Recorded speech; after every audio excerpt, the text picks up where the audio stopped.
I came here, if I've been strong, because I'm responding to the minority leader. Minority leaders come every morning now, saying this bill just perpetuates bailouts. I'm not going to sit here idly and allow those accusations to be spread across the country when you and I both know that's not true. And when I'm told this is a partisan bill, you know, I've spent too much time here over too many years doing exactly what I've done on the 38 months I've been chairman of this committee, and that is to develop wherever I can a bipartisan solutions to bill. It's motivated me in everything I've done.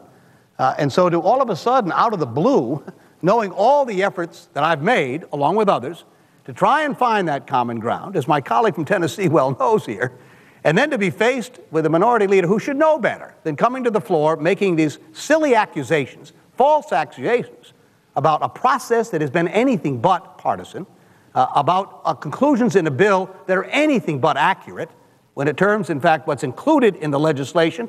And I'm willing to listen to ideas on how we can make this tighter, if in fact that's the case, to stop the bailouts that are occurring in the country, all of that. But then having a letter being circulated where 41 people, even most of whom have no idea what's in this bill, but just taking a political position because they're being asked to do so without at least having some appreciation for those of us, including yourself, who've worked so hard on this to produce as good a bill as we can, understanding there are still ideas that many of our colleagues want to bring to this debate, and they should have a right to do that, that having a full-throated debate on the floor of the United States Senate, I just find, I'm just disturbed. What does that say to future chairs? Why would you even bother doing what I went through?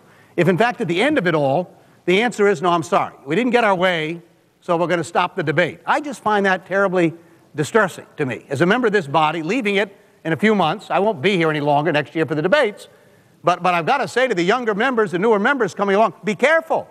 If this is the template on how we operate, then all of the things I tried to do over the last year in this bill, from the hearings, involving everyone, going through the discussions, recognizing you didn't solve every issue, then you've got to ask yourself the question, why would you do that? If at the end of the process you get a letter circulated stopping a motion to proceed on a bill of this import after all the effort. If this had been a purely partisan, you know, you're not allowed in the room, we're going to keep you outside, we're just going to write what we want to write, then I get that. You'd be right, in my view. I'd sign the letter, in fact, if that were the case. This is not that case, in my view. I say that respectfully to my colleague.